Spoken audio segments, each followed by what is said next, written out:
Good morning और student, welcome to Saraswati senior secondary school in कुटियानी।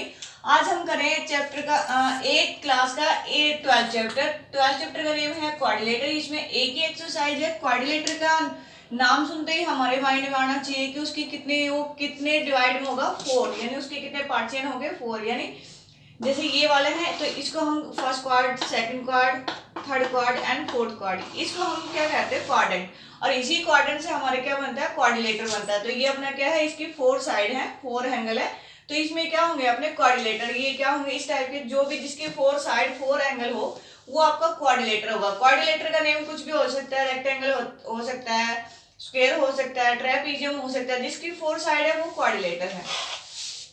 तो जो इसके अंदर वाले एंगल है तो ये एंगल कहलाएंगे इंटीरियर एंगल, यानी इसके अंदर है, और जो बाहर एंगल बनेंगे वो कहलाएंगे एक्सटीरियर एंगल। क्या कहलाएंगे वो? Exterior angle. इंटीरियर एंगल का सम करेंगे हम क्वाड्रिलेटर के अंदर तो वो आना चाहिए 360। तो यहां पर सबसे मेन बात है आपकी सम ऑफ एंगल ऑफ क्वाड्रिलेटर, वो होना चाहिए आपका 360। ये मेन है, इसी प्रॉपर्टी पे आपके सारे क्वेश्चन डिपेंड है। दूसरा मैं आपको यहाँ पर बता रही हूं तो ये आपका क्वाड्रिलेटर है। अगर मैं इसको इसके एंड पॉइंट्स और इसके एंड पॉइंट्स से मैं अगर मिलाऊंगी तो ये क्या कहलाएगा? डायगोनल। ऐसे ही ये क्या कहलाएगा? Diagonal.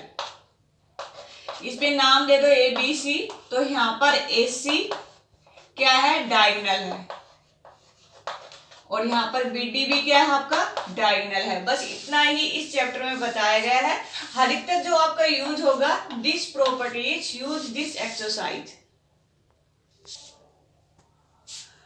Question first, the three angle of a quadrilateral 65, 55, 130 and find the fourth angle.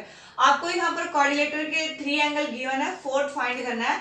तो यहाँ पर हमने सॉल्यूशन स्टार्ट किया, ये हमने क्या बना लिया? डायग्राम बना लिया। एंगल ए ये दे दिया, angle B, angle C and angle B. तो यहाँ पर हमने क्या लिखा? ABCD आपका क्वाड्रिलेटर है। Angle A is equal to 55 माना हमने, angle D is equal to 65 माना, और angle C is equal to 130 हमने इसको डिनोट कर दिया, और हमने लेट कर लिया एंगल B क्या होगा हमारा? x degree. तो यहाँ पर मैंने लगाया sum angle of quadrilateral. Sum of angle कितना होता है? वह 360 डिग्री। जो angle 1 plus angle B plus angle C plus angle D is equal to 360। अब जिसकी हमने यहाँ पर वैल्यू गिवन है, जो हमने लेट किया है वो पुट कर दो। एंगल ए की वैल्यू है 55 डिग्री है, एंगल बी की वैल्यू हमने x मानी है, एंगल सी की वैल्यू 130 डिग्री है, प्लस डी की value 65 degree is equal to 360। अब यहाँ पर आपको x की वैल्यू फाइंड करनी है, तो x इज इक्वल टू 360 में से हम माइनस कर देंगे इन सबका एडिशन 253। तो हमारा जो x की वैल्यू है वो आ जाएगी 107। यहाँ पर आपका एंगल B आ गया कितना? 107। ये क्या आपका? Fourth angle. ये क्या आपका? Fourth angle. यही आपका आंसर है। क्वेश्चन थर्ड, क्वेश्चन सेकंड आपके लिए ट्राई योर सेल्फ है। क्वेश्चन थर्ड यहाँ पर मैं करा रही हूँ। इन ए क्वाड्रिलेटर ABCD में angle A is equal to 150 given है, और गिवन है आपके पास angle B is equal to angle C angle D। ये आपको गिवन है। यहाँ पर आपको फाइंड करना है angle B and angle C, ये आपको फाइंड करना है। तो ये आपका क्वाड्रिलेटर है। एंगल A हमने डिनोट कर दिया यहाँ पर 150, और हमने यहाँ पर सॉल्यूशन में लिखा भी है कि ABCD आपका क्या है? क्वाड्रिलेटर है। Angle 1 is equal to given है 150, angle C is equal angle B is equal to angle C है, angle C is equal to angle D है। तो हमने क्या किया? लेट कर लिया angle B is equal to angle C is equal to angle D, क्या कर लिया? x डिग्री है, हमने लेट कर लिया। यहाँ पर हमने लिखा sum angle of quadrilateral is equal to 360। अब हमें पता है चारों एंगल का सम कितना होगा? 360 होगा। Angle A plus angle B plus angle C plus angle D is equal to 360 degree. अब एंगल A की वैल्यू तो हमें पता है 150 है, एंगल B को हमने x माना, एंगल C को भी हमने x माना, एंगल D को भी हमने x माना, और इज इक्वल टू 360। यहाँ पर 3 टाइम्स क्या हो गया? x हो गया। 150 को हम क्या करेंगे? 360 में से माइनस कर देंगे, तो हमारे पास 3x इज इक्वल टू कितना आ जाएगा? 210। अब 210 को हम 3 से क्या कर देंगे? डिवाइड कर देंगे, तो हमारे पास x की वैल्यू आ जाएगी 70। तो angle B is equal to angle C is equal to कितना हो जाएगा? 70। यानी यही हमें फाइंड करना था। ये आपका आंसर है। क्वेश्चन फोर्थ, इन ए ज्वाइनिंग फिगर को हमने ज्वाइन किया है। P is the point the interior of the angle AOB का है, यानी अंदर का पॉइंट है। तो एंगल AOB गिवन है 40 डिग्री। PM परपेंडिकुलर है OA पे एंड PN परपेंडिकुलर है OB पे, यानी जो N है वो परपेंडिकुलर है OB पे और M है परपेंडिकुलर वो OA पे है। तो यहाँ पर आपको एंगल फाइंड करना है, एंगल MPN, ये एंगल आपको फाइंड करना है। सॉल्यूशन हम यहाँ पर स्टार्ट करेंगे, फिगर आपके पास गिवन है। तो यहाँ पर हमने एंगल का पता है, angle AOB equal to 40 given है। दूसरी बात क्या गिवन है, यहाँ पर PM परपेंडिकुलर है किस पे, OA पे। तो एंगल जो M है वो क्या बनेगा 90 डिग्री, यानी परपेंडिकुलर है तो उसका मतलब क्या हो गया, वो 90 डिग्री का एंगल बना रहा है। ऐसे ही PM परपेंडिकुलर है OB पे ही है, तो एंगल NB क्या बनाएगा 90 डिग्री। तो यहाँ पर अपना एक क्वाड्रिलेटर हो गया ONPM, एक क्या हो गया, ये क्वाड्रिलेटर हो गया, इसकी 4 साइड होगी 1 2 3 4। तो sum of angle of quadrilateral होता है 360। यहाँ पर हमने डाला angle AOB plus angle ONP plus angle OMP plus angle MPN equal to 360। जो भी हमें पता है उसकी वैल्यू रख दी, इसकी 40 है, इसकी 90, इसकी 90 और angle MPN equal to 360। Angle MPN equal to 360 minus 220, इन सब का एडिशन यहाँ पर सब्ट्रैक्ट कर देंगे। तो एंगल MPN इक्वल टू कितना आ जाएगा 140 है, ये क्या आपका answer. Question 5, a quadrilateral has all 4 angles of the same measure है, what is the measure of the each angle. यानी जो क्वाड्रिलेटर गिवन है उसके सारे एंगल इक्वल है, उसके कहने का मतलब ये है। तो आपको ये बताना कि वो एंगल कितने के हैं।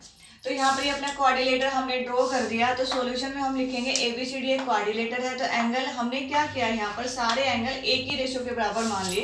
Angle A equal to X, angle B equal to X, angle C equal to X और angle D equal to X, ये हमने एक ही रेशियो में मान लिए क्योंकि उसने क्या कहा है, सेम मेजर है, same measure. Sum of angle of the quadrilateral कितना होता है 360 होता है। तो angle A plus angle B plus angle C plus angle D equal to 360। अब सबकी वैल्यू x है, हमने यहाँ पर x पुट कर दी इक्वल टू 360। अब इनको एडिशन किया तो 4x इक्वल टू 360। अब x की वैल्यू हमने फाइंड करी, 360 को हमने 4 से डिवाइड करा तो आया 90, x आया अपना 90। तो angle A equal to 90, angle B equal to 90, angle C equal to 90, angle D equal to 90। ये आपके आंसर है। Question 6, two angle of the quadrilater measure 55 each. The third angle of 140. What is the measure of the fourth angle? यहाँ पर आपको fourth angle बताना है। 3 angle given है, एक एंगल गिवन है आपका जो थर्ड है वो 140 और 2 एंगल है वो 55 के हैं। तो यहाँ पर हमने सॉल्यूशन में क्वाड्रिलेटर बनाया और ABCD अपना क्वाड्रिलेटर है। Angle A equal to angle B कितना गिवन है 55 degree, angle C equal to 140, angle D हमने लेट कर लिया x डिग्री। तो यहाँ पर हमने एक ही प्रॉपर्टी का यूज कर रहे हैं, sum angle of the quadrilateral 360। Angle A plus angle B plus angle C plus angle D equal to 360। तो इनकी सबकी वैल्यू रख दी, हमें यहाँ पर सिर्फ x की वैल्यू फाइंड करनी है। तो हमें यहाँ पर क्या करना है, x इक्वल टू 360 में से हम 250 को क्या कर देंगे, सब्ट्रैक्ट कर देंगे, सबका एडिशन 250 आएगा। तो x की वैल्यू आ जाएगी 110। तो एंगल D कितना हो जाएगा 110 डिग्री। ये आपका क्या है, आंसर है। Question 7, find the measure of the 4 angles of a quadrilateral if there are angle ratio 3 ratio 5 ratio 7 ratio 9। ये रेशियो गिवन है आपको एक क्वाड्रिलेटर के एंगल का। आपको प्रॉपर एंगल बताने हैं कि कौन सा कितने कितने डिग्री के एंगल है। तो यहाँ पर ABCD अपना क्वाड्रिलेटर है, ratio of the angle given है 3 रेशियो 5 रेशियो 7 रेशियो 9 है। तो हमने क्या किया, V multiply x, given ratio इस रेशियो को हमने x से मल्टीप्लाई कर लिया। x कोई भी नेचुरल नंबर है, तो 3x 5x 7x 9x। तो sum of angle of quadrilateral is equal to 360 है, ये तो हमें पता है, ये हर क्वेश्चन में यूज हुआ है। तो angle A plus angle B plus angle C plus angle D is equal to 360। अब सबकी वैल्यू रख दो 3x plus 5x plus 7x plus 9x is equal to 360। अब इन सब का एडिशन आएगा 24x इज इक्वल टू 360। अब x की वैल्यू यहाँ से आ जाएगी 50। तो angle A is equal to हमने मान लिया 3x है, तो यहाँ पर x की वैल्यू पुट कर देंगे तो कितना आ जाएगा, एंगल ए 45, एंगल बी आ जाएगा 75, एंगल सी आ जाएगा 105 और एंगल डी आ जाएगा 135 डिग्री। इसका जो 8 क्वेश्चन है, जो मल्टीपल्स वाले क्वेश्चन है, वो आपके लिए ट्राई योरसेल्फ रहेंगे। नेक्स्ट लेक्चर में करेंगे हम न्यू चैप्टर न्यू कंसेप्ट।